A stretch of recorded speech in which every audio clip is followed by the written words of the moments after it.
Bueno, retomamos con el siguiente bloque, el de cibercultura. Pero antes de comenzar con el bloque, doctor, debemos entregar los premios. Obviamente, quedaron pendientes el de robótica y el del bloque de Social Dynamics. ¿Le parece bien? Así es. Muy bien. Eh, Ganador del bloque, que será acreedor de una notebook GeFast modelo 151 y una cámara web 720 de la empresa IT360, más un servicio de hosting ilimitado con dominio incluido por un año, es Sol Mandrini, @solmandrini.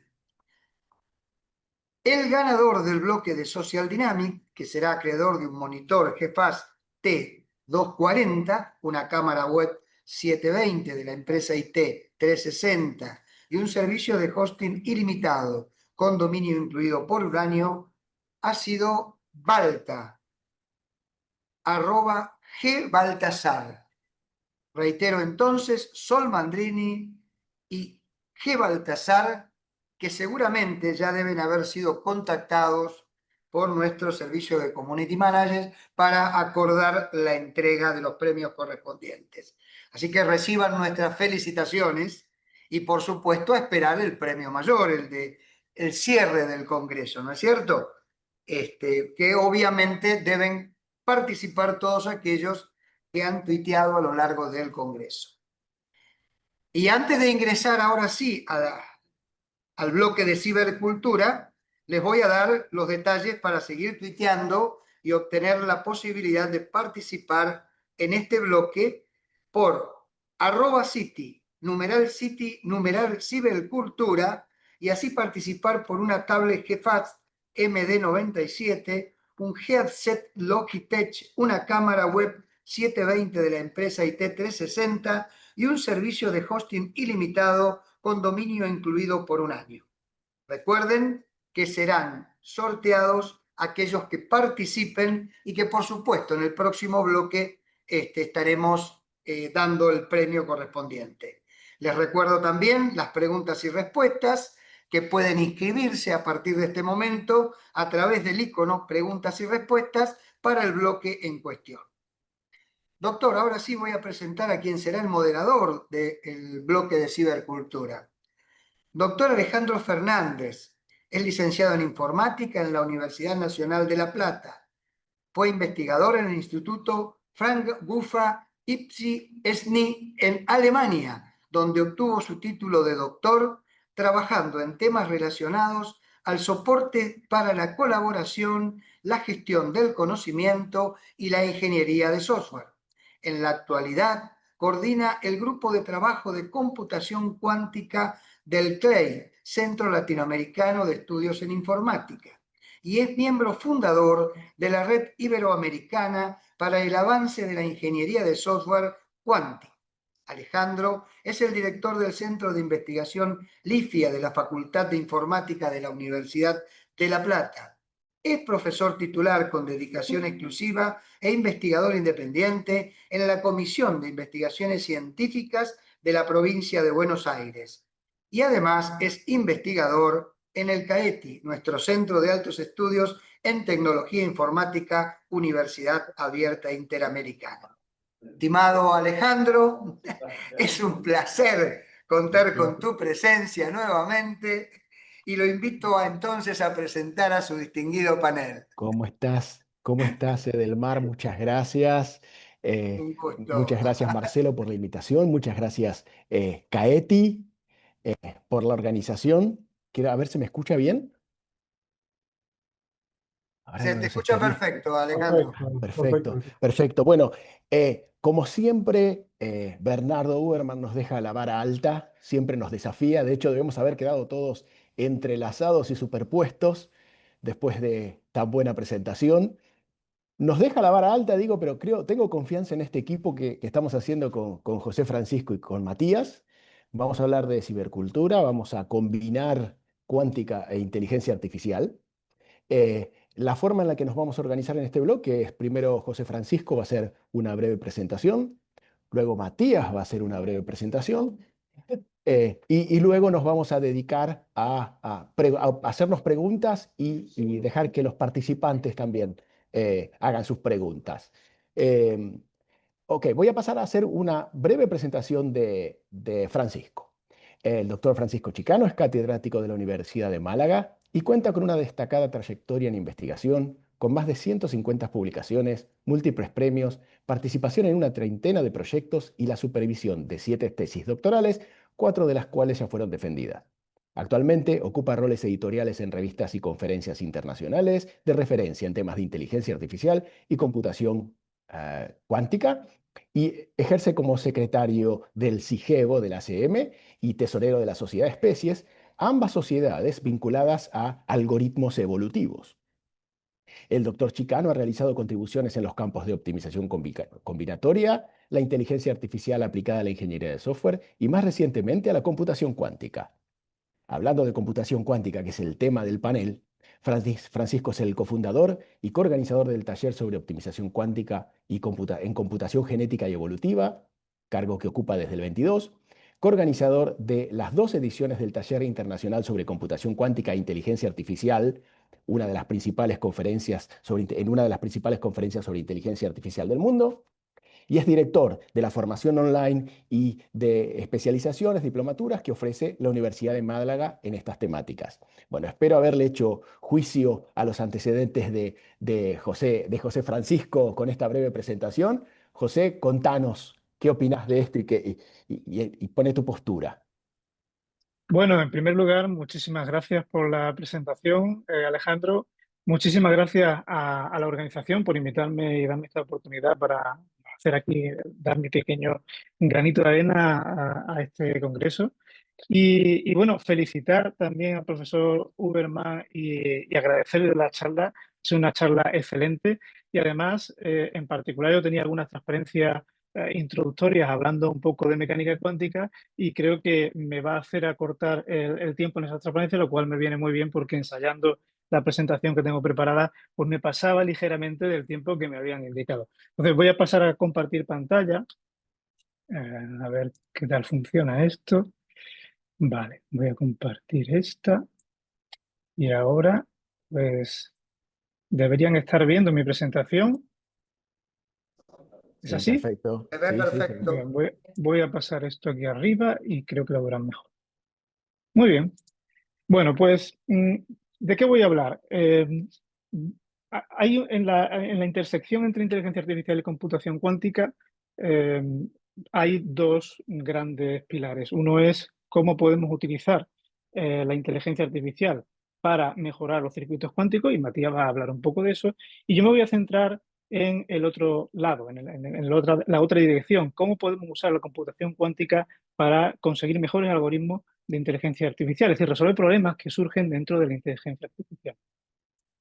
Bien, bueno, esta es la transparencia que tenía preparada. Creo que ya con el profesor Uberman ha contado excelentemente lo que es la superposición, lo que es el entrelazamiento. Quizá, pues, tan solo añadir una cosita que me será de utilidad más adelante, y es que cuando hablamos de un estado superpuesto, aquí vemos un ejemplo de un estado superpuesto donde he intentado dibujar mediante tamaños lo que sería el módulo o la probabilidad de que podamos obtener un estado concreto, y con color, otra peculiaridad que suelen tener estas ponderaciones que hacemos a los estados superpuestos, que es la fase. La fase podemos imaginarla, aquí lo estoy representando con un color, pero podemos imaginarlo también como una aguja, una aguja que apunta en una dirección, en una brújula o en un reloj, ¿no?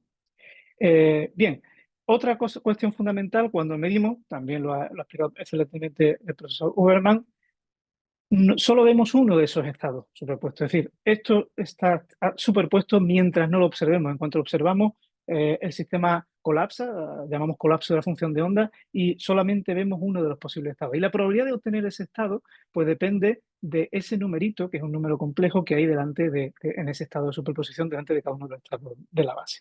Bien, con esto, ¿cómo podemos utilizar esto para hacer computación?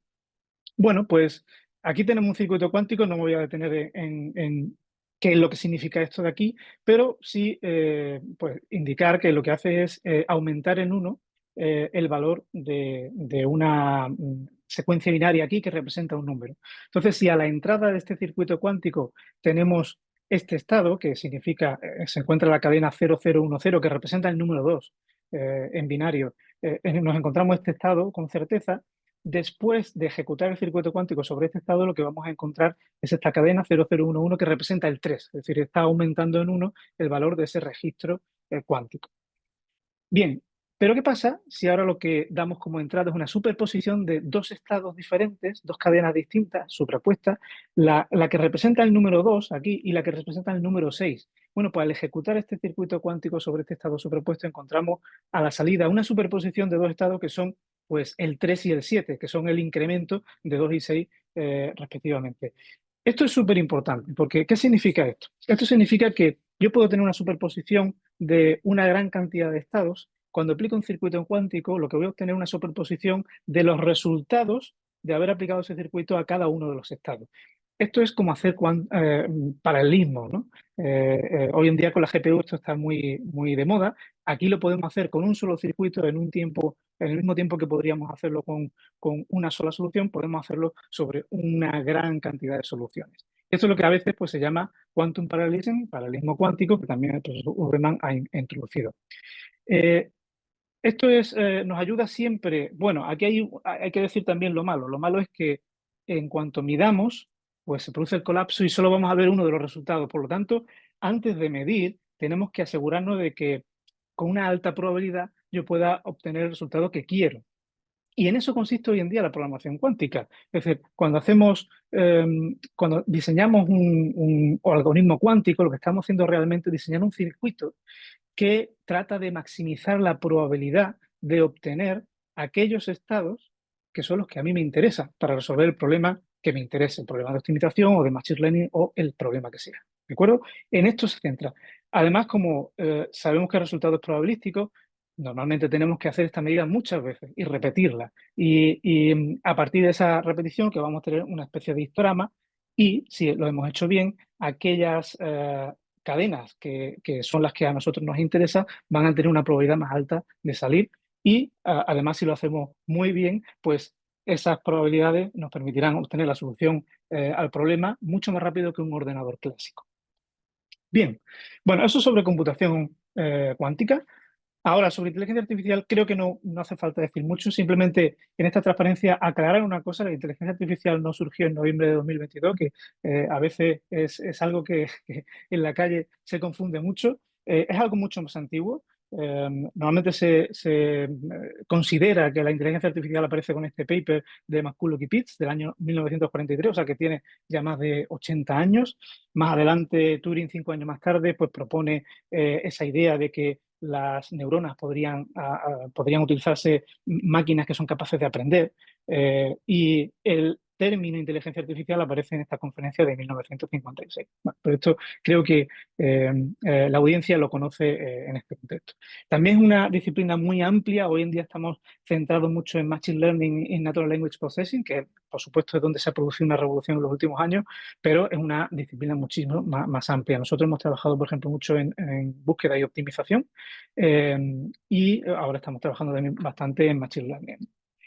Bien, de todos estos tópicos de inteligencia artificial, me voy a centrar en dos de ellos, que es Machine Learning y optimización, porque, bueno, pues ya verán cómo casa lo que quiero contar, el mensaje que quiero transmitir, encaja muy bien y puedo expresarlo de una forma bastante unificada, ¿no? Pero la computación cuántica se ha utilizado muchísimo en búsqueda. El famoso algoritmo de Grover, pues lo que hace es un algoritmo de búsqueda. Bien, empezando por optimización. ¿Qué es la optimización? Posiblemente en el instituto o en el colegio hayan aprendido a resolver este tipo de problemas, ¿no? Encontrar el máximo mínimo de una función matemática. El máximo es un valor que es mayor que sus vecinos, el mínimo es un valor que es menor que sus vecinos. Y normalmente cuando resolvemos un problema de este tipo, lo que nos interesa en optimización es encontrar el mínimo global, el que es menor que todos ellos, o el máximo global, ¿no? Aquí tenemos un ejemplo o dos ejemplos de funciones matemáticas para los cuales tenemos la expresión matemática concreta, la función de Ackley y esto que es un polinomio. Normalmente no es así, a veces no tenemos esa función matemática y a veces pues, resolvemos problemas como los de optimización combinatoria donde no podemos expresar de manera continua el espacio de búsqueda. Aquí un ejemplo clásico del problema de la mochila. Tengo una mochila, tiene una capacidad máxima, tengo una serie de objetos que tienen un peso y tienen un valor, y yo quiero, pues, maximizar el conjunto de objetos que puedo introducir en la mochila. Claro, como con la capacidad máxima no puedo meter todo el objeto, tengo que elegir y quiero maximizar. Esto es un problema NP-difícil, que se llama, es decir, no se conocen algoritmos en computación clásica que sean capaces de resolverlo en tiempo polinomial. Otro ejemplo es el de enrutado de vehículos, que tenemos una serie de clientes a los que tenemos que servir, y esto es algo que las empresas de logística, pues, lo tienen que hacer a diario. Tenemos la mercancía en un almacén y hay que encontrar una ruta que me minimice el tiempo, me minimice el gasto de hacer ese reparto de mercancía. Bien, un algoritmo que se utiliza en inteligencia artificial y que es un algoritmo cuántico para resolver este tipo de problemas de optimización es este algoritmo, Quantum Approximate Optimization Algorithm, QAOA, por decirlo de forma breve, que propusieron Farhi, Goldstone y Goodman en el año 2014. Y la idea que utiliza este algoritmo se basa en un circuito, un algoritmo cuántico, que depende de la función que yo quiero optimizar y que también depende de estos parámetros que vemos aquí arriba, gammas y betas. En función de los valores de esos gamma y beta, pues el circuito hará una cosa diferente. Cuando yo ejecute este circuito en un computador cuántico, aquí tendré un estado cuántico que puedo medir, y normalmente lo que hacemos es repetir esa medida, colocar el estado cuántico, o sea, reiniciar el estado cuántico, volver a ejecutar el circuito y volver a repetir la medida, muchas veces porque hemos dicho que esto es un proceso estocástico. Con todas estas medidas puedo calcular el promedio de la función que quiero yo optimizar sobre todas esas soluciones. Y ese promedio me va a servir de guía a un algoritmo ya clásico, que se ejecuta en un ordenador clásico, para proponer nuevos valores que me traten de ajustar mejor esas probabilidades. O sea, lo que estamos viendo aquí es una especie de ajuste, estamos ajustando con estos parámetros ese circuito para conseguir maximizar la probabilidad de los estados que me interesan. Eso es lo que hace este algoritmo. Y para ver mejor, entender mejor cómo funciona, voy a abrir la caja aquí, y aquí vemos una parte de, bueno, esto sería la estructura que tiene este circuito por dentro. Primero tenemos una serie de puertas que me colocan el estado en máxima superposición. Estas puertas se llaman de Hadamard. Cuando aplico estas puertas, aquí vemos lo que me encuentro, el estado que encuentro justo detrás de aplicar estas puertas, ¿no? Y lo que encuentro es que todas las posibles soluciones del espacio de búsqueda pues tienen la misma probabilidad de salir. Sin embargo, aquí tenemos una parte del circuito, esta parte naranja es una parte del circuito que depende del problema, tiene incorporado dentro información del problema. Aquí hay un ejemplo, y lo que me va a hacer es modificar la fase, cuidado, no el módulo de la amplitud. Por lo tanto la probabilidad sigue siendo la misma si yo muestreo en ese momento de obtener cualquier solución, pero sí que me modifica esa agujita que mencionaba antes, esa fase, de manera que aquellas soluciones que sean mejores, que resuelvan mejor mi problema, van a tener una fase más alta, y aquellas que lo resuelvan peor, que aquí aparece en verde, estas de los extremos, van a tener una fase más baja. Ahora viene una parte del circuito, la parte verde, que lo que me hace es convertir esas fases en módulos, y consigue hacer esto, que al aplicar este circuito ahora, aquellas soluciones que son mejores van a tener una mayor probabilidad de aparecer si muestreo el circuito, mientras que aquellas que tenían una fase pequeña pues tienen menos probabilidad, y esas son soluciones que son peores para mi problema. Esto lo podemos repetir varias veces, que es lo que hacen estas distintas capas, y al final puedo conseguir algo como esto, donde la probabilidad de conseguir una solución que me resuelve el problema, que son estas barras aquí más elevadas, pues en este caso, si no recuerdo mal, supera el 80%. ¿De acuerdo? Entonces, así es como funciona este algoritmo por dentro. Ahora me paso a Machine Learning. En el caso de Machine Learning, pues también imagino que lo conocerá la mayoría de la audiencia. De lo que se trata aquí es de aprender, a partir de una serie de datos, las relaciones estadísticas que hay dentro entre esos datos, esas características de los datos que tenemos, y una posible característica que yo quiero tratar de predecir. ¿De acuerdo? Entonces, pues en la fase de entrenamiento lo que construimos es un modelo matemático que recoge esas correlaciones entre las distintas características. Por ejemplo, si yo tengo radiografías de pechos de una persona y quiero determinar si tiene neumonía, pues yo parto de la radiografía y de la información de si ha tenido o no neumonía, construyo un modelo matemático que recoge esa información, y cuando esté en la fase de evaluación lo que voy a hacer es pasarle solamente la radiografía, y lo que voy a querer es preguntarle pues si tiene neumonía o no, y el modelo me va a responder sí o no. Bien, En el mundo clásico, uno de los modelos que se utiliza y ahora súper popular por el hecho de que ChatGPT y todos estos grandes modelos de lenguaje se basan en ellas son las redes neuronales.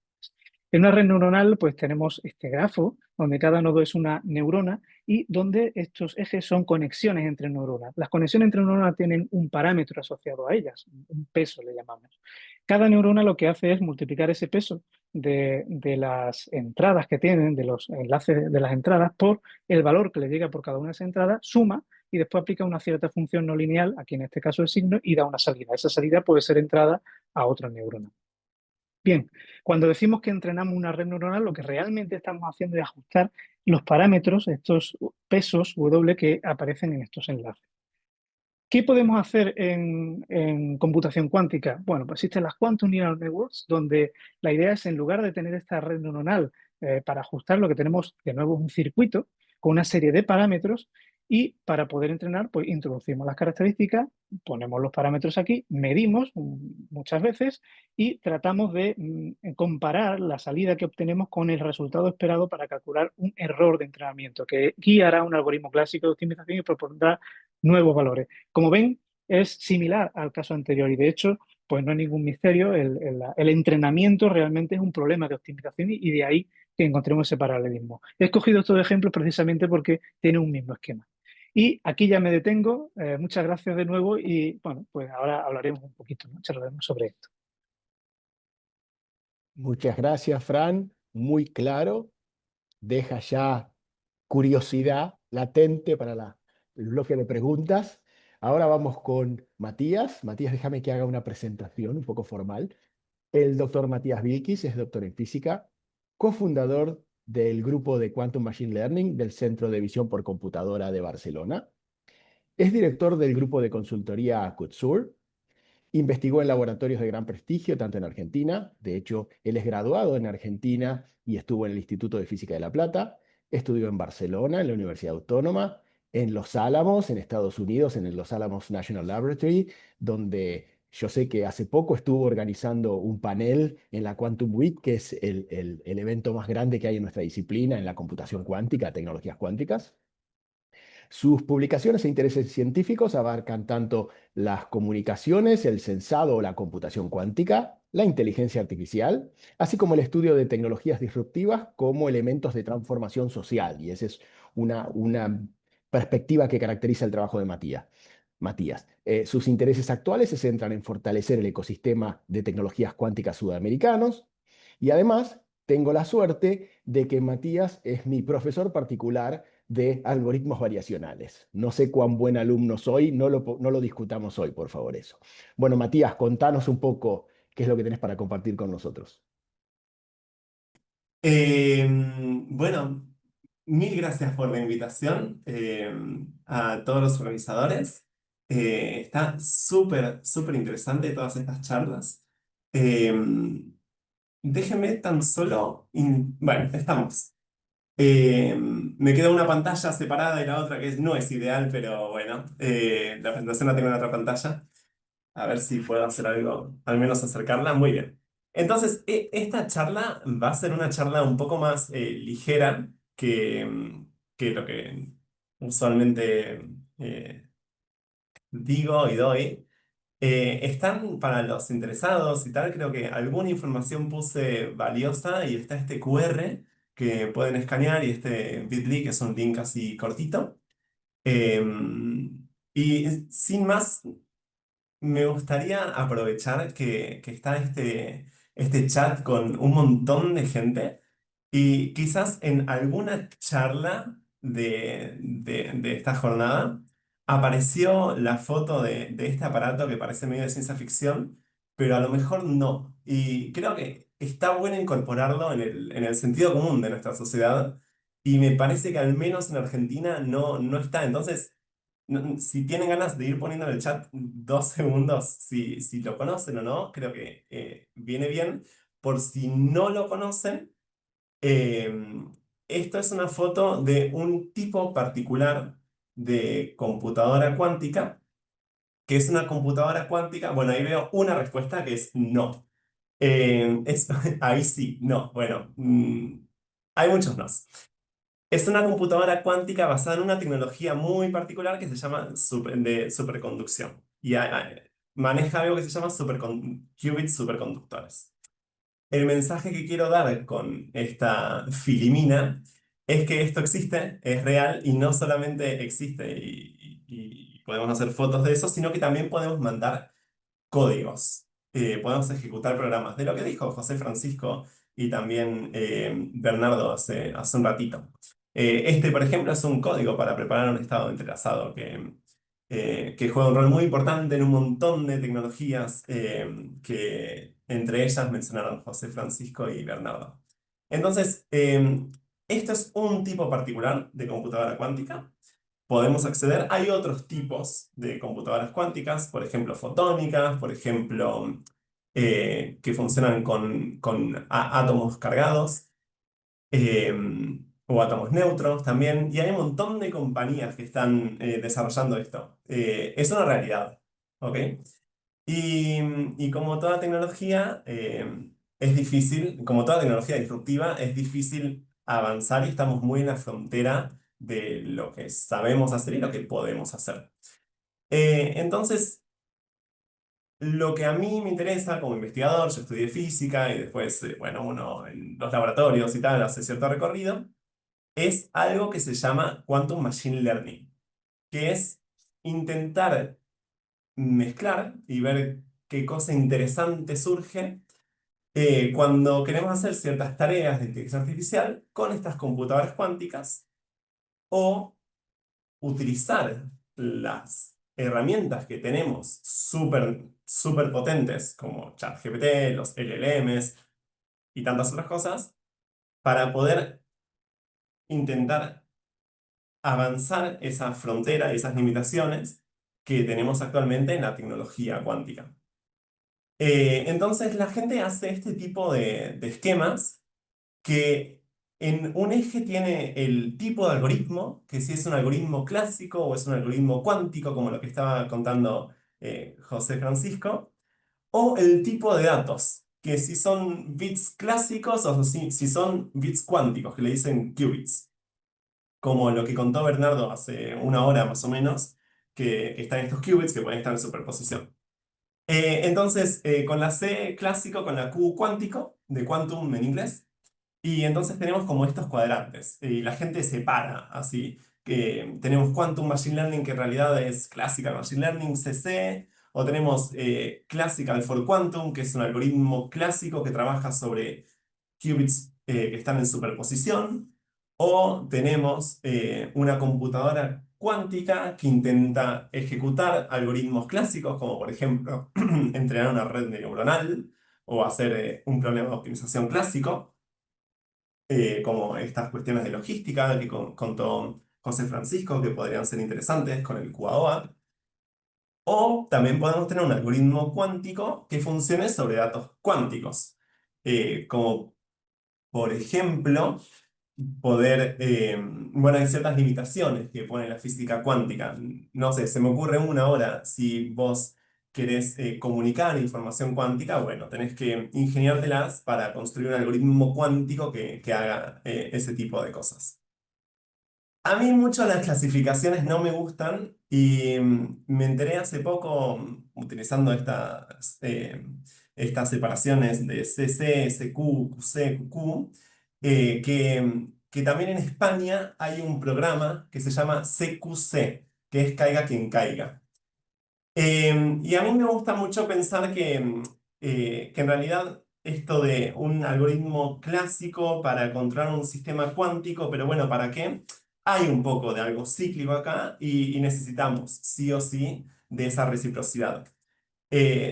Yo creo que estas siglas CQC ejemplifican muy bien el punto en el cual estamos, en el cual necesitamos algoritmos clásicos que nos ayuden a mejorar la calidad de estos algoritmos cuánticos, pero que por supuesto queremos construirlos para ejecutar o resolver problemas, mejor dicho, que involucran datos clásicos. ¿Ok? Datos clásicos, qué sé yo, como problemas de optimización, problemas, creo que José Francisco mencionó el Vehicle Routing Problem, so many on.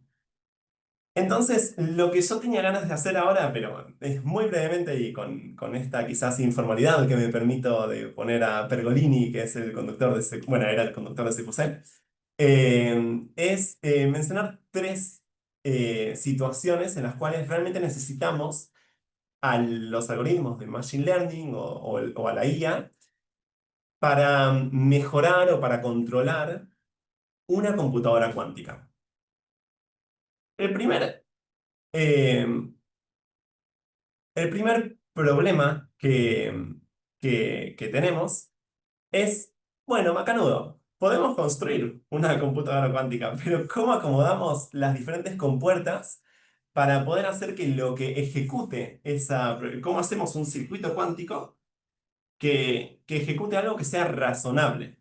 Hay muchísimas, muchísimas, muchísimas limitaciones en cuanto a los circuitos cuánticos que podemos construir hoy. Es maravilloso lo que podemos hacer y es casi ciencia ficción. Bernardo Huberman, eh, algo de futurología y tal, pero es bastante presente que podemos preparar estos estados cuánticos de superposiciones con más de 500 partes igual, 500 qubits, y controlarlos utilizando estas compuertas cuánticas. Pero cuando se trata de encontrar aplicaciones y poder hacer cosas concretas, hay un montón de matices, un montón de bemoles de, hey, ¿cuál es el sentido de poner esta compuerta si tenemos limitaciones? Como por ejemplo, tenemos el ruido, la interacción con el ambiente y tal, que no permiten que se ejecute fidedignamente en los circuitos cuánticos y los algoritmos cuánticos. Entonces, una aplicación muy interesante, y acá bueno, si alguien tiene ganas de mirar un poco más, un paper o encontrar algún video de YouTube de los autores, por ejemplo,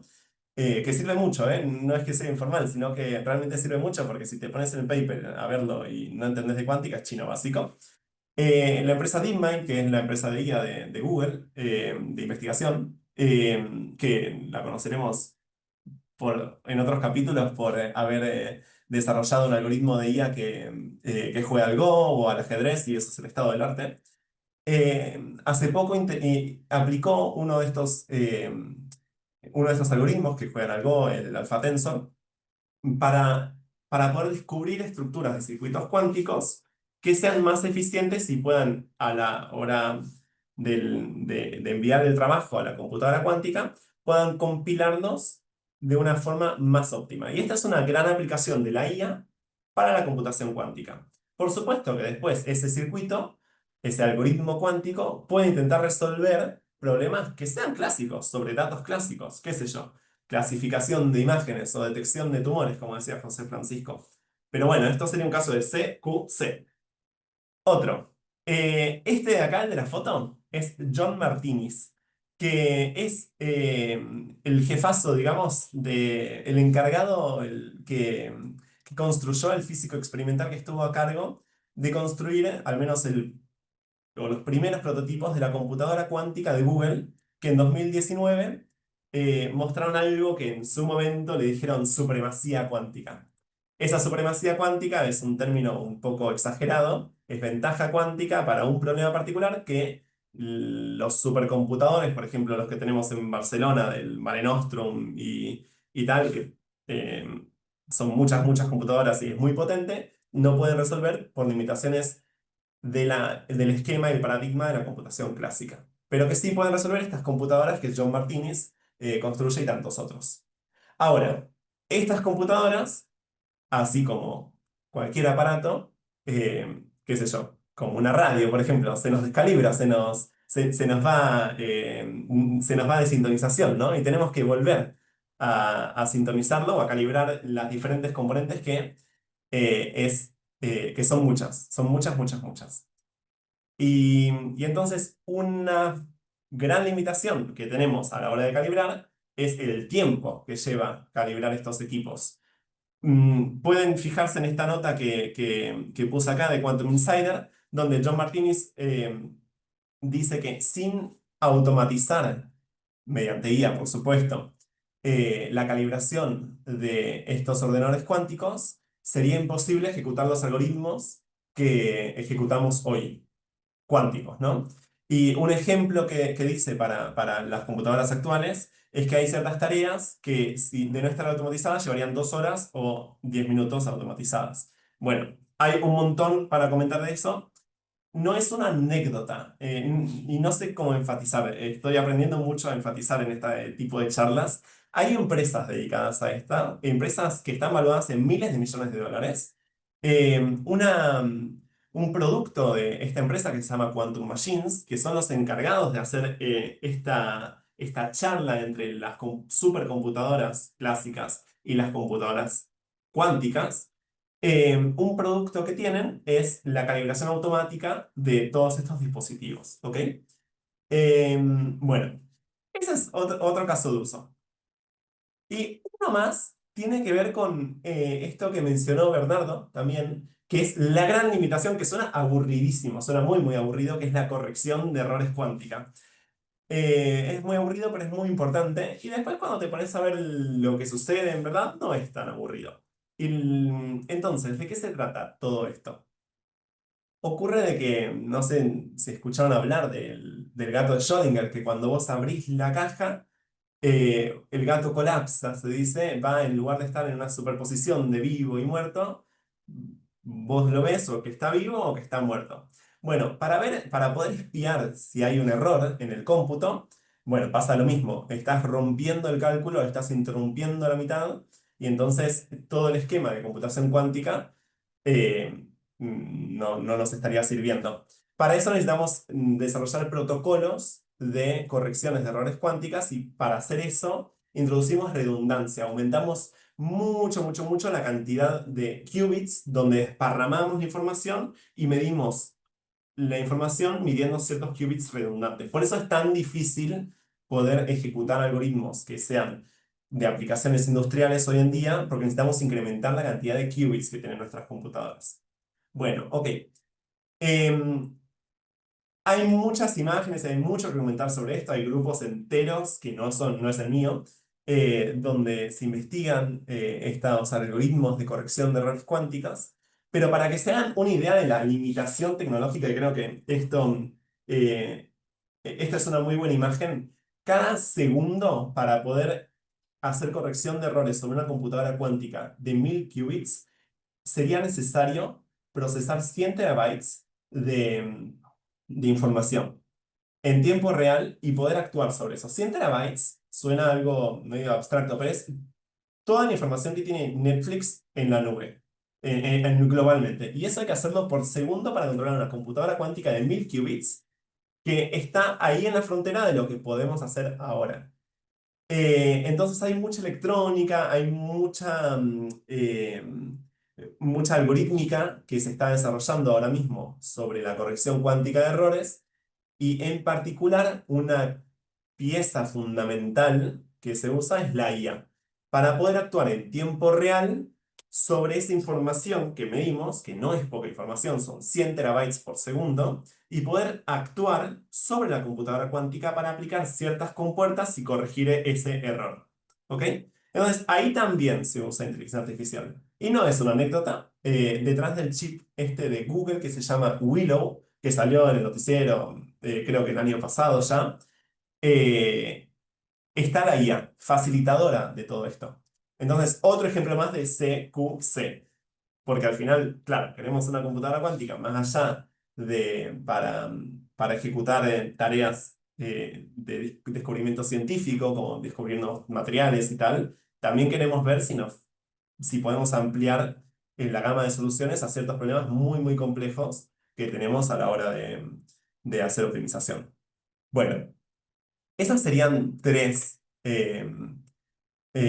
aplicaciones. Para la gente que está así, ojalá que haya gente que está entusiasta con esto que conté, quizás es súper aburrido, pero si no llega a ser el caso, acá hay dos reviews o dos papers que tienen que ver con... Ah, ahí veo, esto es alucinante, Matías, bueno, muchas gracias. Dos papers que tienen que ver con lo que conté. Ahora, estos papers están escritos primero en inglés. Y segundo, que están escritos por físicos, que igual no siempre nuestra mejor cualidad es la de la comunicación. Pero una cosa que sí es posible hacer ahora es hacer como meta IA, ¿no? Y uno tranquilamente puede poner esto en, no sé, las herramientas de Google o de OpenAI. Por ejemplo, NotebookLM, si no lo conocen, es una herramienta de Google, le pueden cargar este paper y le hacen preguntas. Y eso es, bueno, no sé, pruébenlo y después me dicen. Ahora, quedaron un montón de cosas en el tintero de cómo es que la inteligencia artificial nos permite en avanzar en el desarrollo de las tecnologías cuánticas, no solamente en la computación cuántica. Por ejemplo, para descubrir fases exóticas de la materia. Por ejemplo, ¿no? Cuando ponemos para enfriar las bebidas, no especifiquemos cuáles, pero para enfriar las bebidas hay un cambio de fase, ¿no? El hielo, el agua se transforma en hielo. Bueno, con un montón de información que podemos medir de un sistema cuántico, el Machine Learning nos ayuda a identificar diferentes fases que son exóticas, como por ejemplo la superconductividad. Otra, esto de nuevo, para quienes escanearon las slides, después tengo la siguiente, el QR, hay links acá, papers y noticias que pueden seguir leyendo. Otra es en el CERN, donde queremos detectar, en el CERN es el acelerador de partículas, el Large Hadron Collider, que está en Suiza, Ginebra, Italia, como esa frontera.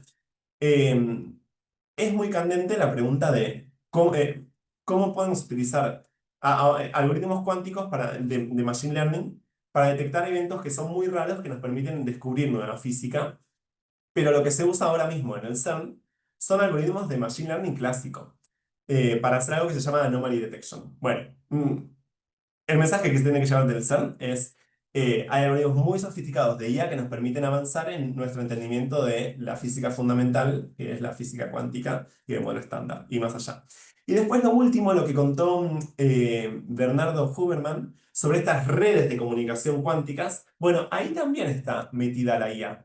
Por ejemplo, también como detectando dónde cada una de las componentes viene fallando o cómo podemos optimizar nuestros protocolos para ¿cómo podemos, perdón, me quedé leyendo el chat, cómo podemos optimizar nuestros protocolos para codificar información cuántica en estos canales y mandarlo a través de fibra óptica o tal? Entonces, esa sería como mi pequeña ponencia, pero la idea de esto, entiendo yo, es que ahora es un panel y vamos a charlar. Así que, bueno, Alejandro, muchas gracias y charlamos. Bueno, muchas gracias, Matías. Muy claro, muy motivador también. Y linda foto dejan los dos, porque por un lado marcan lo emergente del tema y lo atacan a esta intersección desde los dos lugares.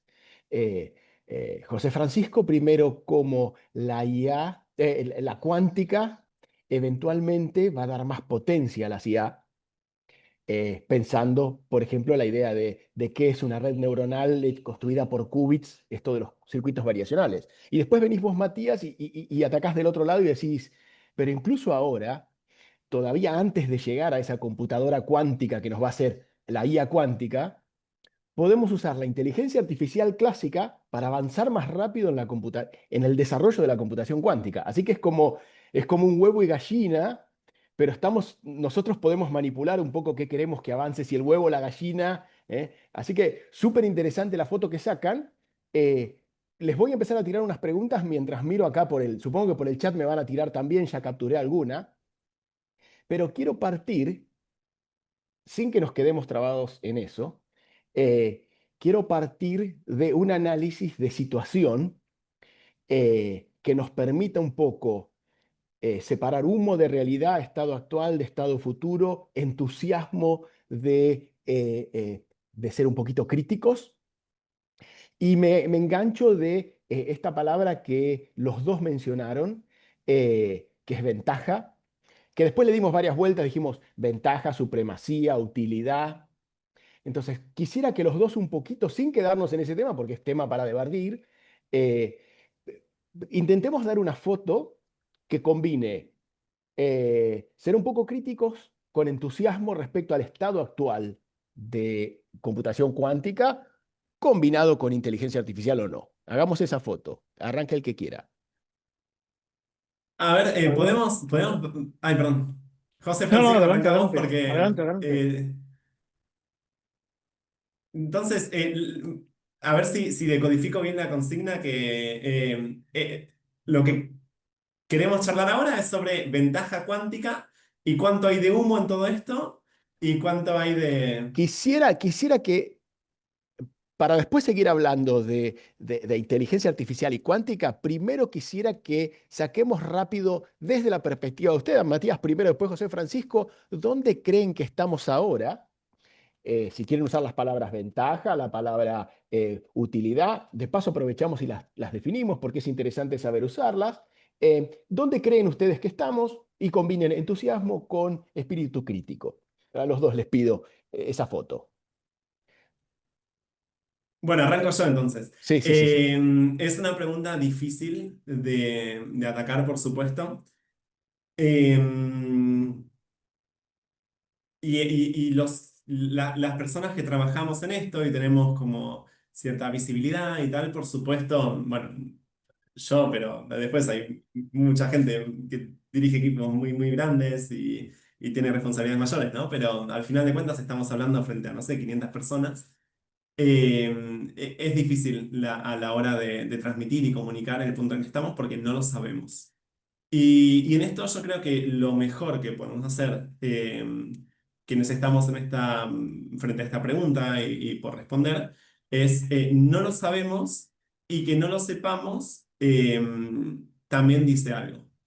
Eh, Hay muchos ángulos de la tecnología cuántica que están algunos más avanzados que otros. ¿Ok? Bernardo mencionó, por ejemplo, Bernardo Huberman, que tenemos infraestructura ya, bueno, tenemos, dijo uno, en Europa tienen, en Estados Unidos, en China, en Argentina, tenemos las capacidades y podríamos hacerlo, pero no lo estamos haciendo, al menos de momento, para desarrollar redes seguras de encriptado y transmisión de la información, que también me permito ir un poquito más allá de Bernardo, quien pudiera. Eh, También podemos incrementar la capacidad, algo que se llama capacidades, utilizando recursos cuánticos. Si existen algoritmos que están súper conocidos y están en los textbooks más estándares, como por ejemplo el de Nielsen Chuang, que tienen que ver con superdense coding. Pero no me quiero ir por las ramas. Eso tiene que ver con enviar y transmitir más información utilizando el mismo canal, pero suplementado con correlaciones cuánticas. Bueno, ay, perdón. Entonces, en el punto en el que estamos, yo creo que en cuanto tiene que ver con criptografía y lo que tiene que ver con el algoritmo de Shor y poder romper claves, yo creo que hemos entrado al punto en el cual no sabemos ni vamos a saber el punto en el que estamos porque esto ya se transformó en secretos de Estado. No de Argentina, no digo que, no sé en qué estará el Ministerio de Defensa argentino ahora, no creo que esté con esto, debería. Pero sí que hay reportes, tanto del NIST, que es el National Institute of Standards and Technologies en Estados Unidos, y también de la UE, que ya tienen planes de migración de tecnológica para este problema en particular. Entonces, yo creo que no es tanto la ignorancia de los científicos o incluso de periodistas, sino de que ya esto se convirtió en secretos de Estado y el avance de la tecnología. Entonces, en lo que tiene que ver con encriptación, bueno, es muy, muy importante. Después, en cuanto a otros temas, quizás sea razonable para mí cederle la palabra a José Francisco, así no copo tanto, pero puedo seguir hablando mucho. Bueno, adelante, termina así Dale. que... No, no, dale, Bueno, Fran, vale, entonces, bueno, bueno, dale, dale, ok. dale, dale. No, Entonces, seguí, Fran, así, hagamos un dale, peloteo, dale, pará, hagamos un peloteo. dale. Fran, un poquito. Muy bien. Bueno, yo creo que en tema de, por ejemplo, en tema de criptografía se han puesto las pilas relativamente rápido, es decir, ya están trabajando. Hay protocolos pues, cuánticos que, pues no sé en qué estado está, porque yo no soy del dominio de la criptografía, pero sí recuerdo el año pasado que ya había 4 algoritmos que el MIS había destacado como algunos que superaban esos test como test postcuánticos, y se pueden utilizar y los computadores cuánticos no pueden resolverlo en tiempo polinomial. Y también en tema de comunicaciones, el profesor Huberman lo ha comentado, y recuerdo algunos experimentos que se hicieron entre Canarias y Viena hace ya, pues posiblemente 20 años, del orden de 20 años, sobre comunicaciones cuánticas. Es curioso que aparte de esos experimentos, es verdad que en la práctica, es decir, no lo tenemos, ¿no? A lo mejor, no sé si hay entidades que lo tienen, pero desde luego nosotros no lo tenemos, ¿no? Y después, desde el punto sobre el hype y demás, yo creo bueno, nosotros transmitimos mucho entusiasmo y nos encanta esto, ¿verdad? Pero también a veces, a mí en particular, me surgen dudas, porque también hay unos retos tecnológicos importantes. En particular, pues necesitamos mantener de forma coherente una gran cantidad de qubits, y estamos hablando de millones de qubits físicos para poder implementar del orden de miles de qubits lógicos. Y eso todavía, ahí no hemos llegado todavía. Estos días, y de hecho la última noticia que tengo es de hace 2 días, pues, parece que ha habido avances, ¿no? Con una cierta tecnología, pues han conseguido durante una hora mantener en estado coherente 3.000 qubits. 2 días más tarde salió otra noticia que decía que habían conseguido durante 12 segundos conseguir 6.000 qubits. Vale, eso es bastante importante y de hecho, pues por ahí en las loterías suena a los creadores de esta tecnología como posibles candidatos al premio Nobel de este año, ¿no? El martes lo sabremos, ¿no? Entonces ahí sí que hay avances en cuanto a la coherencia, pero es un desafío tecnológico tremendo, el de la corrección de errores que mencionaba Matías. Pues yo creo que lo ha plasmado muy bien con esa cantidad, 100 terabytes de datos que procesa por segundo. Y ahí los algoritmos que tienen que hacer eso son clásicos, por lo tanto, son problemas NP difíciles, lo que hay que resolver en un tiempo muy corto. Hay una serie de desafíos tecnológicos que dicen, bueno, a ver hasta dónde podemos llegar con esto, ¿no? Ahora mismo, pues es un poco incierto en qué posición nos encontramos, como decía Matías, ¿no? Así que sí, hay que tener prudencia también en ese aspecto. Sabemos que hay algoritmos que cuando se consiga esa computación cuántica tolerante a fallos va a funcionar muy bien. Sabemos que hay algoritmos que incluso en computadores cuánticos no tolerantes a fallos, es decir, con ruido como tenemos hoy en día, ya consiguen ciertas ventajas sobre algoritmos clásicos, pero hay que tener también prudencia porque pues, no sabemos si todas las expectativas que hay puestas en la computación cuántica se cumplirán o no. Súper, súper claro. De hecho, hay dos perspectivas interesantes que mencionaron, asumiendo que el foco central de lo que nos interesa es el estado en relación a la promesa de la computación cuántica, que es, no sé, descubrir materiales, nuevos medicamentos. Si bien estamos en principio lejos de eso, la tecnología cuántica y el desarrollo de las tecnologías cuánticas tienen también un presente que es real, que es el que implica desarrollar todo el software el software y el hardware que está alrededor de la computadora cuántica hoy, el desarrollo de las estrategias de corrección de errores, es industria relativa a las tecnologías cuánticas que está ocurriendo hoy. Entonces, en todo ese, tal vez el hype tiene que ver con la parte ficción todavía de las tecnologías cuánticas, pero hay una realidad actual de una industria que se mueve basada en esa esperanza futura, en esa promesa, pero hay una realidad actual de eso que tiene que ver con una industria muy activa. Y en eso les quería preguntar, eh, yo vengo del lado del software, entonces parecería, para mí todo es, dame la computadora y el resto es software, hay que resolver software, pero el desarrollo y los desafíos acá es como que van de la mano, ¿no? A veces estamos hablando de qubits y tiempo de coherencia, y a veces estamos hablando de algoritmos para hacer corrección de errores. ¿Dónde creen ustedes que está el cuello de botella? ¿Dónde apuestan ustedes? Eh, ¿Cómo ven eso? Vamos a hacer al revés. Ahora arranca Fran y después Matías. Muy bien. Bueno, por cierto, me encantan los comentarios y estoy viendo uno que me hace mucha gracia. Dice, es algo que se sabe y no se sabe al mismo tiempo, ¿no? Como en superposición, el conocimiento en superposición. Bueno, sobre esto, yo creo que ahora mismo el cuello de botella es principalmente hardware, ¿vale? Hay un reto tecnológico, tenemos algoritmos preparados para que funcionen en cuanto el hardware esté listo. Pero eso es en el corto plazo. Cuando se supere ese cuello de botella, inmediatamente tenemos un cuello de botella muy gordo, que es el software. Porque ahora mismo estamos programando como en los años 40, 45, como en la máquina ENIAC, es decir, enchufando cablecitos y poniendo puertas lógicas en un circuito, como se hacía en los años 40 con la computación clásica. Entonces, estamos en bragas en ese sentido, ¿no? Bueno, no sé cómo se entiende la expresión en bragas en Argentina. Estamos en una etapa muy temprana, ¿no? Entonces, yo creo que ahí es un desafío importante, por eso hay tanta investigación en ingeniería de software cuántica. Raspberry Pi, que fundó usted. Hay un desafío importante en elevar ese nivel de abstracción para que sea mucho más sencillo. Hace falta una metáfora, un paradigma para que resulta mucho más sencillo programar esos computadores cuánticos. Ahora mismo no es el gran cuello de botella, en mi opinión, porque está el hardware y tenemos cosas hechas a este bajo nivel que nos permite probar el hardware cuando esté, pero en cuanto pase eso, inmediatamente tenemos un problema de software y también de algoritmos. También hay algoritmos que se pueden mejorar y hay el QAOA, por ejemplo, tampoco es magnífico en todos los casos. Entonces, hay que hacer una mejora en algorítmica y en software cuántico fundamental, aunque ahora mismo no sea ese cuello de botella. Mati. Súper interesante lo que dice José Francisco. Em, yo no quiero divagar demasiado. Es una pregunta que se presta mucho para divagar.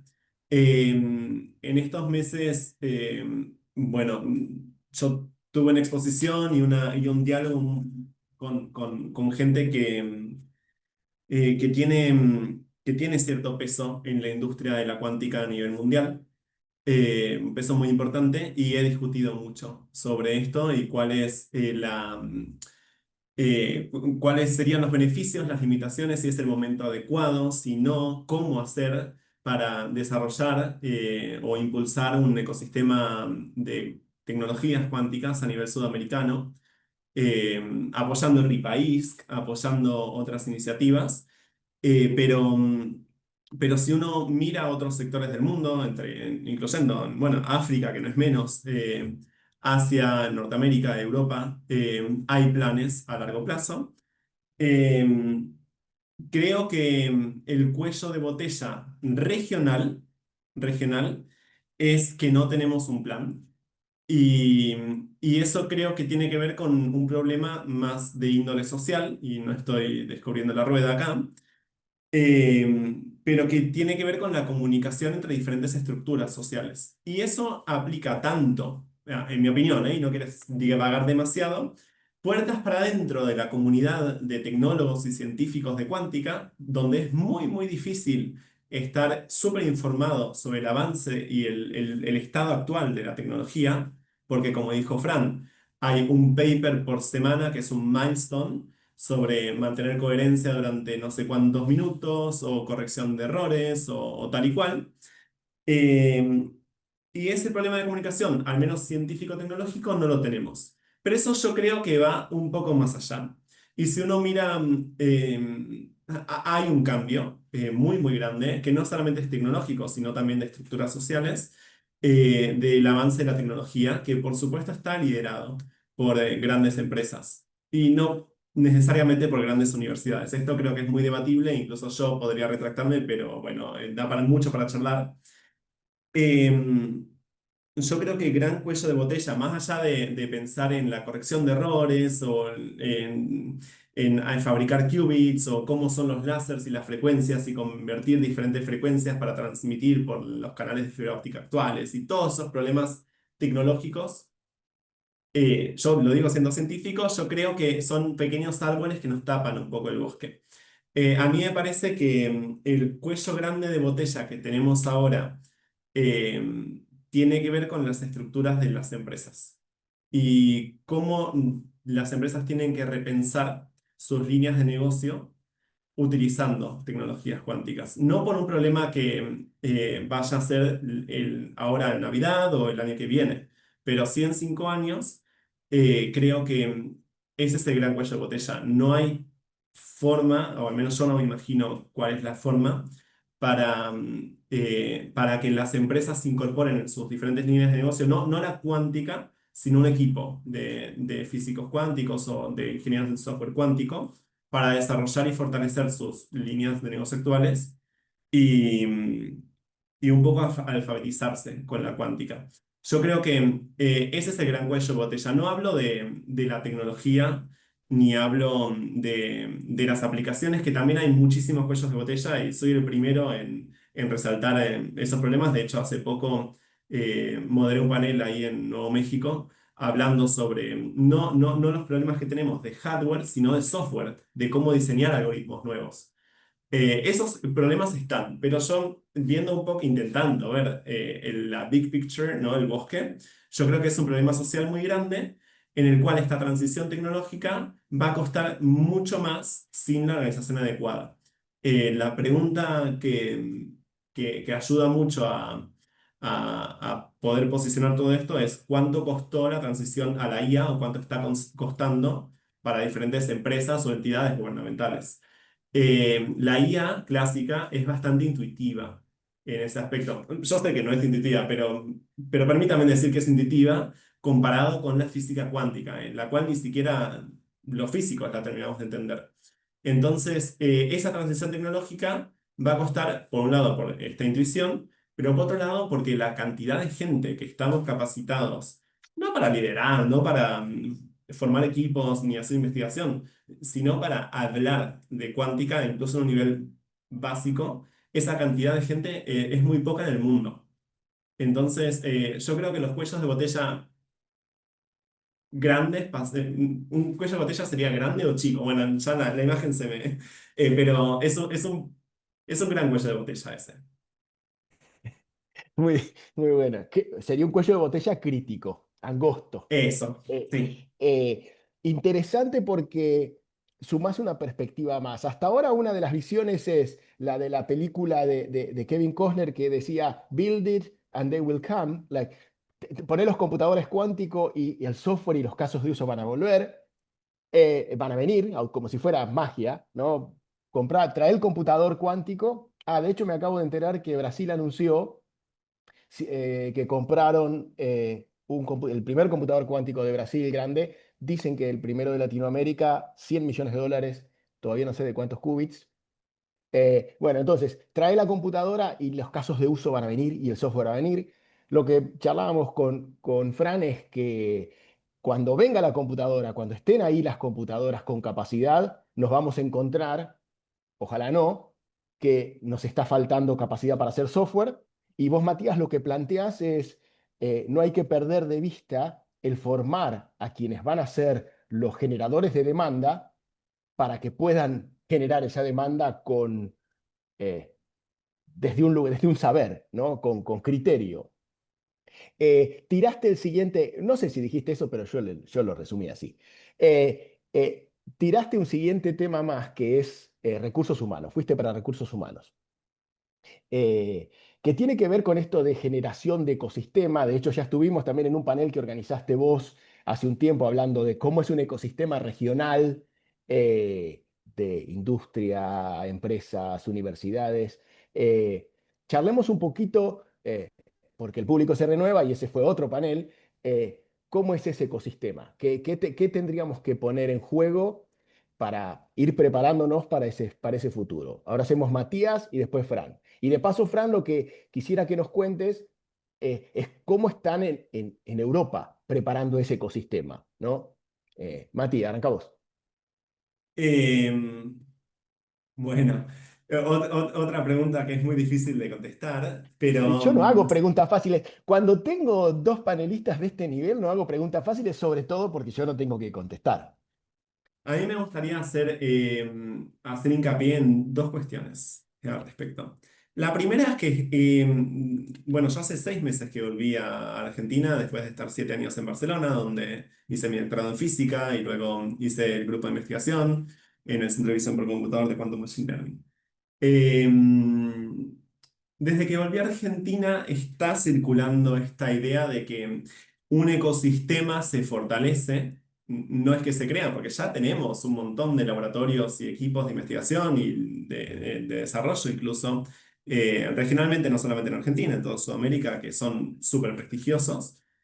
Andando, hubo un plan en su momento de desarrollo de este ecosistema, al menos en Argentina, que fue el Plan Estratégico de Cuántica de la gestión del Ministerio de Ciencia anterior, que es súper interesante y creo que hay que revisar eso, por supuesto, y hay que tenerlo siempre muy, muy, muy presente. Pero dicho eso, está, desde que yo volví ahora, hace 6 meses, vengo escuchando esta idea de que un ecosistema se fortalece, trayendo un equipo de computación cuántica como los que mostré en la foto.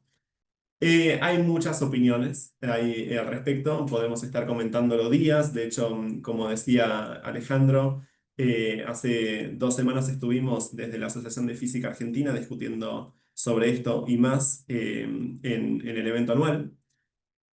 Em, yo creo que hay contextos y ahí sí hay árboles, no hay bosques y al menos en mi opinión como investigador un poco más informado que alguien de la sociedad civil, es que esto es traer chatarra y esa chatarra hay que gestionarla. Dicho eso, es muy importante pensar cuándo va a ser el momento indicado en que la tecnología esté suficientemente madura para instalar un equipo en la región. Igual es el de Brasil, no lo sé, pero tampoco será necesario. Yo creo que si se trata de equipos, eh, creo que ahí ya hablo un poco más de la ignorancia, pero desconozco si tenemos un gran lenguaje LLM, un chat GPT latinoamericano. No creo que lo tengamos. Yo creo que todas estas tareas son enviadas a algún servidor y a un centro de datos que esté en otro rincón del mundo. ¿Por qué haríamos el hecho de traer una computadora cuántica y tener un aparato físico localmente? Lo haríamos antes que traer un modelo grande de IA y un hardware que pueda hostear todo eso. Esa es una pregunta que me parece que tenemos que responder primero. Pero bueno, esto es a título personal, hablo desde Matías. Y la segunda, creo que sí tiene que ver con esto del desarrollo de ecosistema que de nuevo no cuesta dinero, o sea, obvio que cuesta dinero y nuestra gente más capacitada, al menos en el país, se está yendo a otros laboratorios igual en otros países y podemos hablar de eso en otro momento, fugas de cerebros y tal. Pero creo que el objetivo y ahora le voy a robar un minutito a José Francisco, hablando así de lo que conozco un poco más, que es el plan estratégico de España, que se llama el Quantum Spain. Y seguramente José Francisco comentará un montón de cosas interesantes. Mi perspectiva sobre el Quantum Spain es que tuvo un éxito muy grande no por instalar un ordenador cuántico o diferentes prototipos de ordenadores cuánticos y fortalecer ciertos grupos de investigación, sino que logró instalar en el sentido común de la sociedad la idea de que la computación cuántica es importante y hay que prestarle atención. Y eso, instalado en el imaginario, no sale gratis, hay que hacer cierto esfuerzo, pero tampoco salen miles de millones de dólares. Entonces, si la pregunta, ahora sí, para finalizar, es cómo se desarrolla un ecosistema de tecnologías cuánticas, no lo sé, no lo sé, pero ciertamente se empieza por ahí y también haciendo notar de que las tecnologías cuánticas van mucho más allá de la computación cuántica. Tenemos sensores cuánticos, tenemos comunicaciones cuánticas y tal. Entonces, bueno, nada, hay muchas cosas interesantes que están poniendo en el chat. Le cedo la palabra a José Francisco. Fran, Sí, bueno, iba a hablar de Quantum Space precisamente, así que bueno, ya me ahorro esa. Yo creo que sí, que Quantum Space es un ejemplo porque incluye formación, son actividades pues que permite formar a la gente en qué es esto de la computación cuántica, ¿no? Y cada vez más, yo tengo cada vez más alumnos que dicen, "Ay, a mí me interesa mucho en la carrera ahora mismo. Aquí en informática, ahora se ha abierto una optativa de computación cuántica, pero no es muy común tener asignatura de computación cuántica todavía en los grados, ¿no? Ahora sí, ahora empieza a ser más frecuente. Entonces algún alumno me viene pues, porque ha escuchado, porque ha visto esto de Quantum Spain y me pregunta y quiere hacer trabajo de fin de grado en este tipo de cosas. Entonces yo creo que sí es verdad que Quantum Spain ayuda, este tipo de iniciativas ayuda a crear una cultura de lo que son las tecnologías cuánticas. Además de Quantum Spain, hay noticias recientes de este mismo año, en abril de 2025, pues salió la estrategia de tecnologías cuánticas de España, donde van a invertir 800 millones pues, en distintas labores, en proyectos de investigación, formación, proyectos para empresas Y además hay una estrategia que salió en julio de 2025 también de Europa, también va a poner dinero, financiación para fomentar proyectos, formación, etcétera, ¿no? Entonces, alrededor de esas iniciativas, bueno, y estos son dos ejemplos, los ejemplos que conozco, pero yo sé que Alemania, por ejemplo, va a poner mucho más dinero que España en ese tipo de iniciativas y sí que se están movilizando para crear ese ecosistema.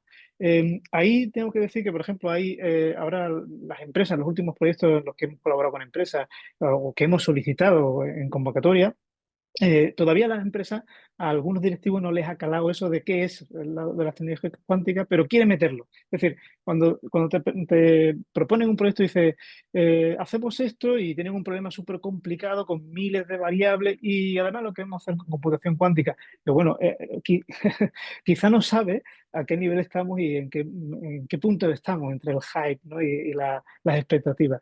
Entonces yo creo que todavía hay a alto nivel, la gente le suena, en las empresas de tecnología cuántica saben que va a haber mucho dinero ahí, se quieren mover hacia allá, pero no tienen el conocimiento de en qué punto se encuentran, ¿no? Todavía hay falta un poquito de trabajo, es lo que yo aprecio aquí en España, pero yo creo que vamos en ese sentido, Europa va en una buena línea.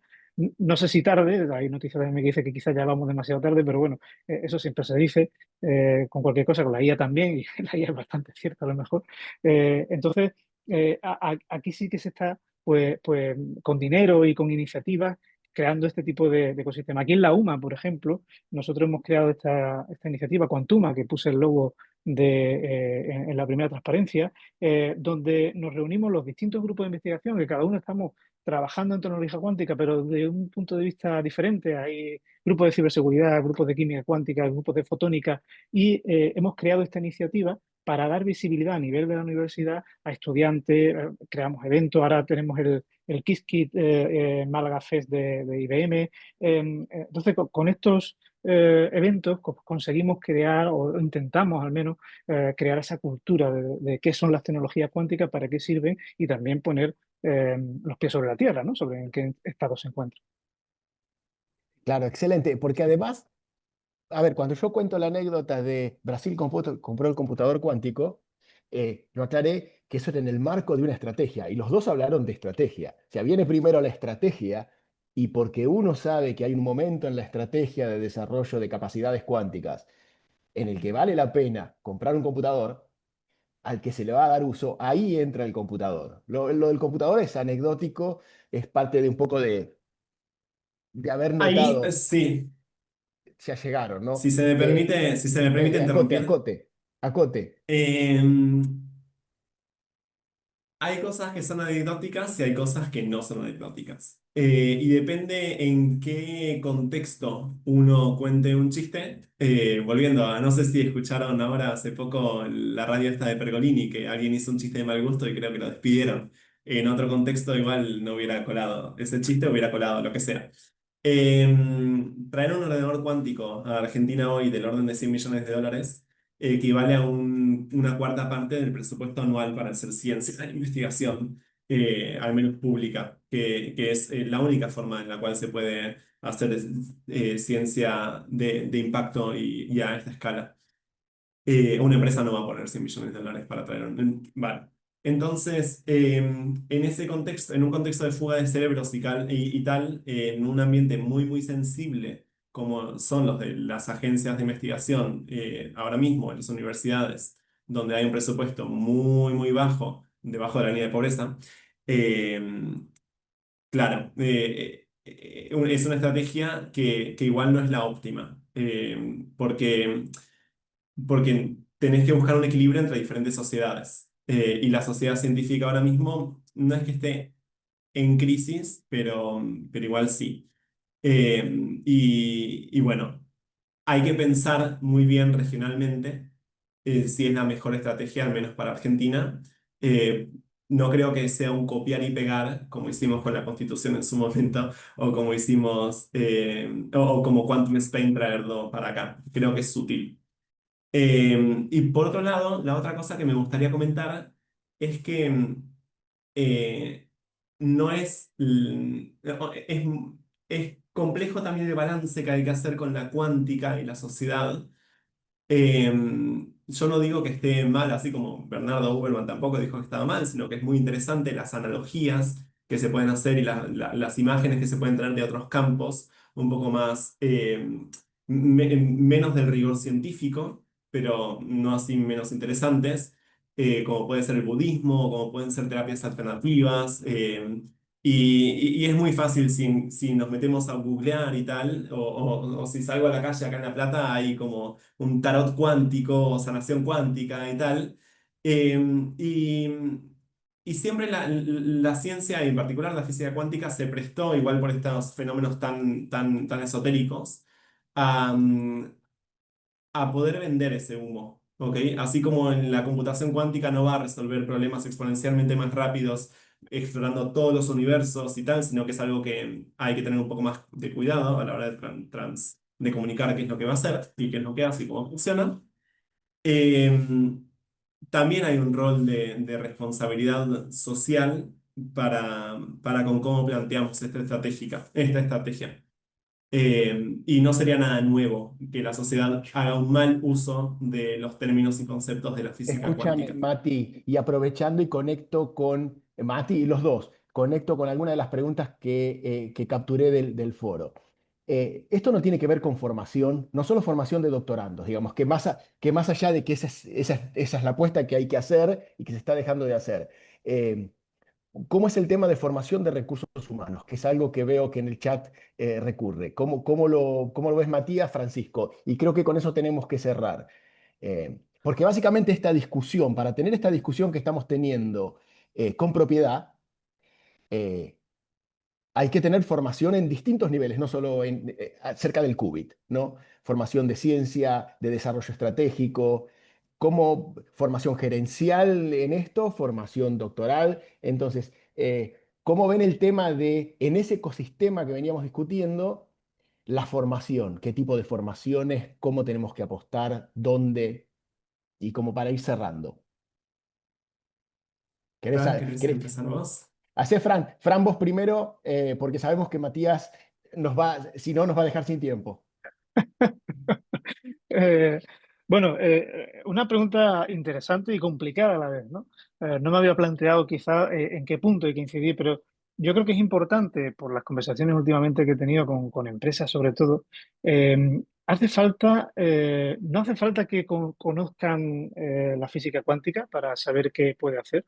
No creo que haga falta tampoco que conozca incluso el nivel de álgebra lineal. A mí cuando me viene un estudiante y dice quiero saber de computación cuántica, tengo que aprender física cuántica o no, con el álgebra lineal te va a servir. Hace falta más bien saber unos conceptos básicos de cómo funciona un algoritmo, de qué es lo que puede hacer, qué es lo que no puede hacer. Vendría bien un esquema de teoría de la complejidad porque son diagramas que se entienden muy fácilmente. Entonces yo creo que a los directivos de empresas, a los CEOs de las empresas que quieren utilizar esto, es importante que cuando vayan a enfrentarse a este tipo o a proponer introducir tecnologías cuánticas en sus empresas o en las instituciones, primero que sepan bien estos conceptos. En los cursos que nosotros impartimos aquí, me he encontrado alguna vez una persona que venía de una institución gubernamental y que se apuntó a ese curso solamente para comprender qué es lo que podía hacer la mecánica cuántica, o sea, perdón, la computación cuántica. Y se metió en un curso muy profundo, porque ahí empezaba física cuántica, álgebra. En realidad, a lo mejor no le hace falta tanto de eso. Recuerdo que en una de las presentaciones que yo hice sobre inteligencia artificial y computación cuántica, pues estuve aclarando mitos, ¿no? Sobre lo que se puede, lo que no se puede hacer. Y ella se sorprendió mucho. De hecho, esa clase, pues creo que fue muy retrasada porque empezaron a surgir preguntas de, oye, pues yo pensaba que esto se podía hacer, resulta que no se puede hacer, y esto no es así. Entonces, yo creo que es importante, quizás no hace falta profundizar mucho, porque estábamos hablando, mi módulo no era el primero, no era el segundo, era el quinto, es decir, estamos hablando que ya llevaban de formación un par de meses, y posiblemente nadie se había parado a explicarle lo que realmente puede hacer o no puede hacer la computación cuántica. Entonces, yo creo que no hace falta aprender todo el álgebra lineal, sino que hace falta una formación muy específica sobre las posibilidades que tiene la computación cuántica. Mati. Ok, formación de recursos humanos. Claro, hay muchos niveles, hay muchos niveles. Yo creo que es así, bueno, creo que lo dije hace un ratito, es uno de los cuellos de botella que tenemos, porque es una tecnología que inevitablemente va a estar, igual no es la computación cuántica y nos damos cuenta de que es demasiado difícil e imposible hacer, ¿cómo se dice?, deploy, como ponerla en producción y tal, cosa que no creo que suceda, pero igual, yo porque creo que ya está sucediendo. Pero igual es el sensado cuántico o son las redes de comunicación cuánticas. Eh, entonces, creo que es vital fortalecer la formación en recursos humanos. Yo creo que si en España van atrasados, no creo que se vayan atrasados. En Barcelona, por ejemplo, hay dos másters, dos maestrías de tecnologías cuánticas. Una más para ingenieros, otra más para científicos que después saltan a hacer un doctorado. Los ingenieros igual ya se van a trabajar en empresas después. Eh, Creo que regionalmente podríamos hacer un poco más con muy poco. Eh, pero quizás, no sé, esto lo noté cuando, hablando con ejecutivos de empresas y tal, más ahora acá en Sudamérica, que se piensan, tenemos como, de nuevo, está en el imaginario de la física cuántica como si fuera algo muy abstracto. Y no es abstracto, lo usamos todo el tiempo, tanto los millones de transistores que permiten esta comunicación por Zoom, como para buscar en Google Maps dónde voy a ir a comer hoy a la noche.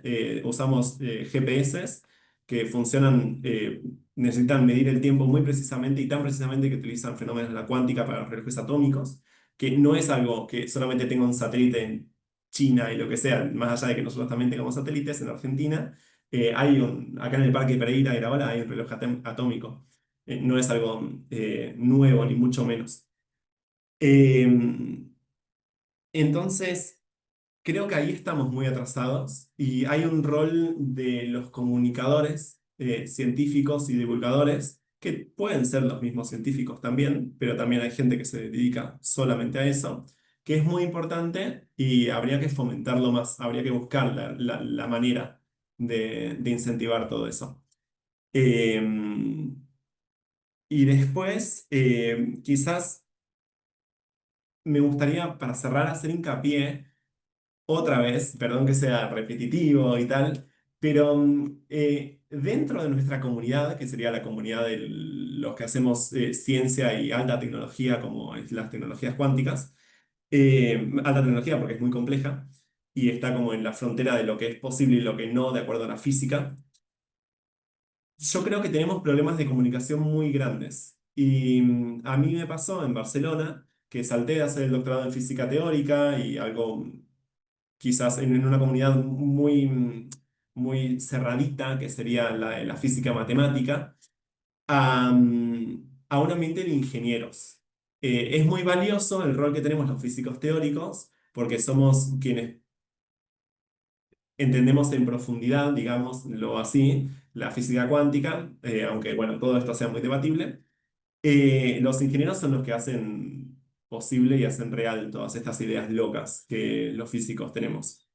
El diálogo entre los físicos, matemáticos e ingenieros es algo que no está aceitado, me parece a mí. Y ahí también hay un rol de formación de recursos humanos muy importante que tenemos que resolver. Y no hablo ya de si Argentina o si Sudamérica o Europa, sino globalmente. Grandes agrupaciones o instituciones como el IEEE están un poco en eso, pero bueno, hay mucho, mucho trabajo por hacer. Bueno, Puedo seguir hablando, ¿eh? Ah, está.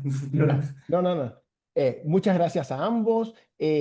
A ver si queda alguna pregunta. Tenemos una pregunta súper concreta y tenemos 6 minutos y voy a cerrar haciendo una publicidad de la red iberoamericana para el avance de la ingeniería de software cuántico. Pero antes de pasar a los auspicios, nos pregunta Lucas con algo que vio en una de las presentaciones. Dice, no comprendo si la simulación de circuitos cuánticos en computadoras comunes, con Python, por ejemplo, como se mostraba en un ejemplo, aprovecha realmente las bondades de la computación cuántica, ya que según entiendo, las ejecuciones de esas simulaciones se hacen sobre computadoras comunes. Cuenten un poquitín esto de simular, por qué uno simula y si se puede Si se puede hacer un simulador en un computador clásico, ¿para qué necesitamos esas caras que venden? Cuenten un poco esto de qué es simular y por qué y cuánto. Lo que sucede un poco, quizás podemos hacer un popurrí, un poco Fran, un poco yo. Dale. Lo que sucede un poco es que la física cuántica está descripta, más allá de que sea un lenguaje diferente, el libro en el cual uno escribe esos algoritmos cuánticos, el libro, es un libro exponencialmente grande. Y eso matemáticamente lo puedes representar con algo que se llama espacio de Hilbert y qué sé yo, que no nos interesa demasiado para lo que queremos charlar ahora.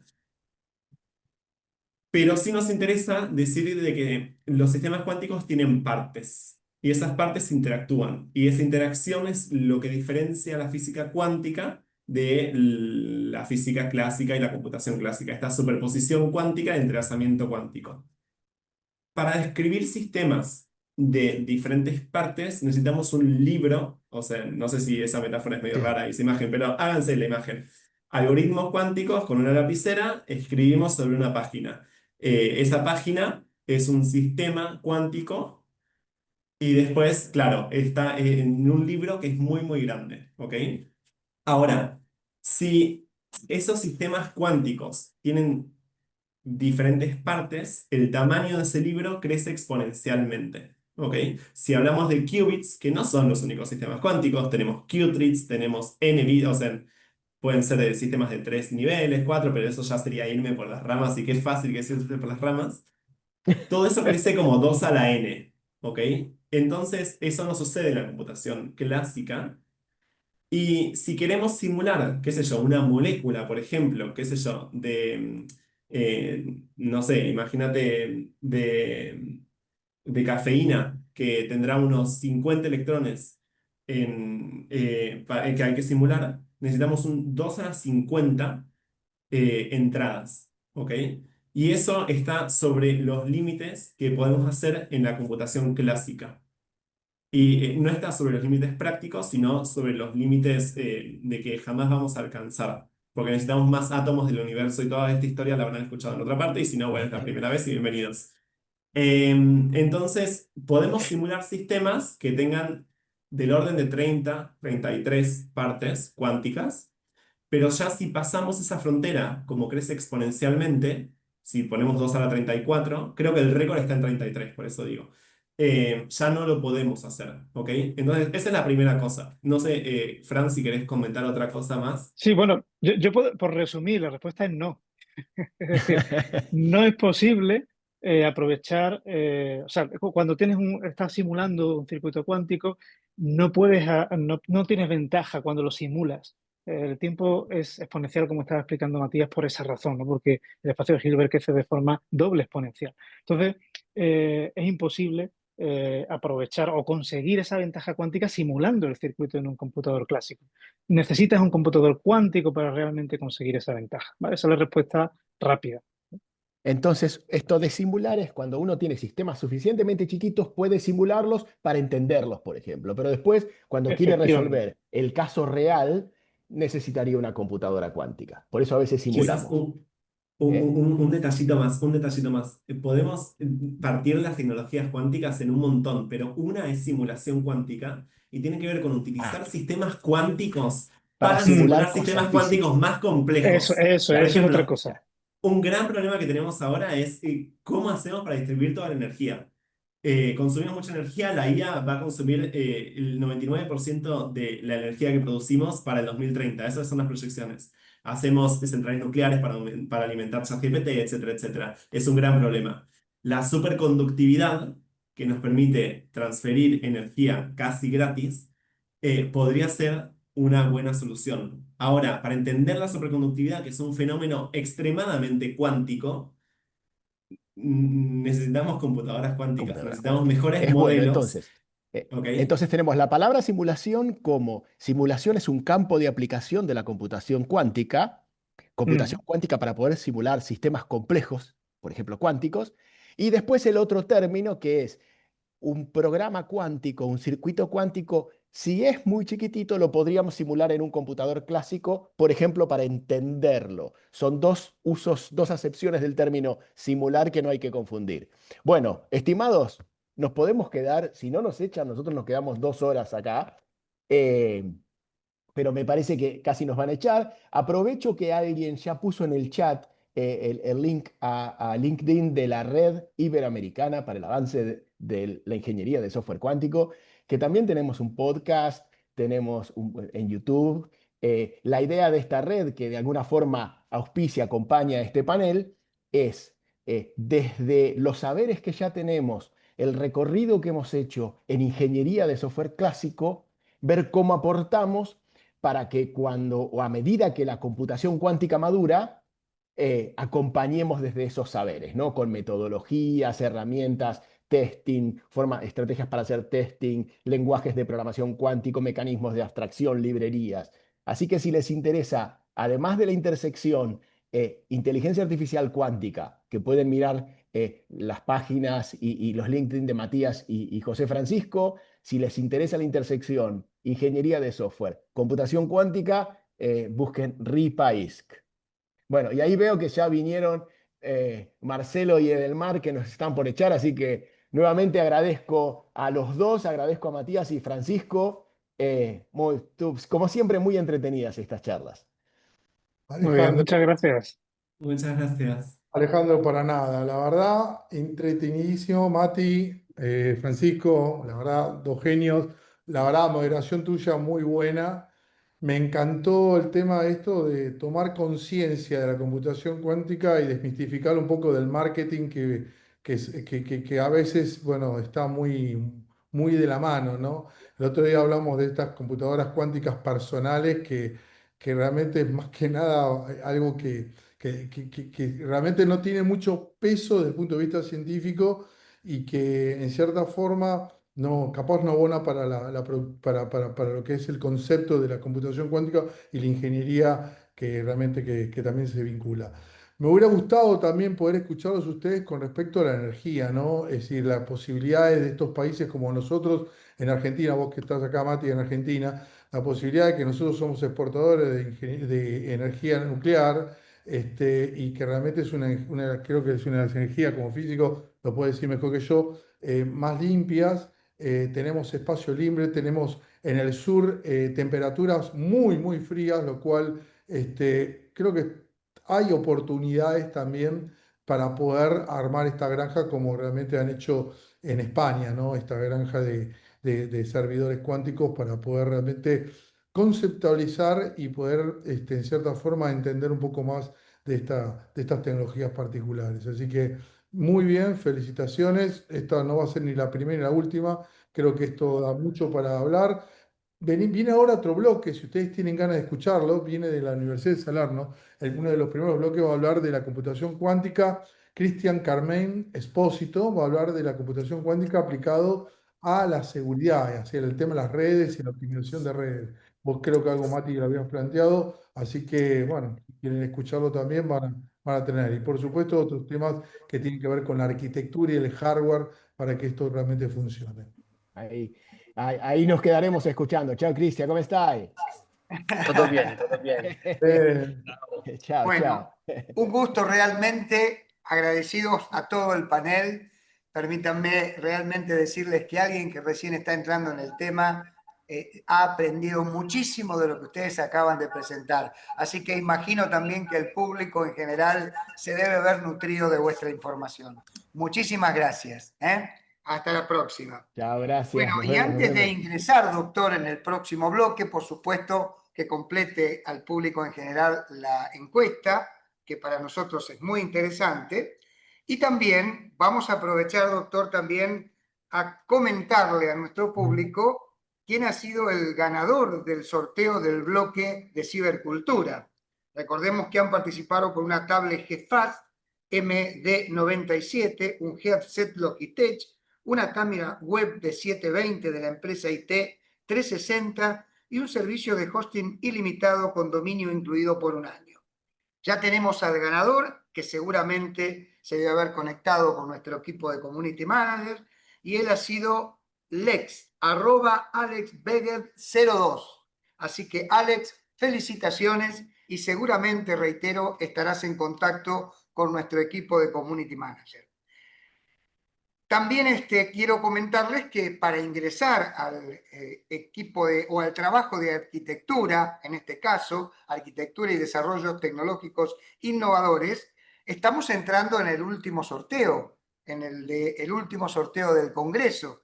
Así que a participar utilizando en este caso el @city, numeral city, numeral arquitectura, y así participar, recuerdo, por el gran premio, una notebook EXO Smart Pro 738. Así que, estimados, a comenzar a tuitear. También les recuerdo que si necesitan traducción para este bloque, podrán elegir el idioma en el icono interpretación que se encuentra al pie de la pantalla. Y, por supuesto, mantenemos la idea de que ustedes puedan escribir las preguntas accediendo al icono de preguntas y respuestas. ¿De acuerdo?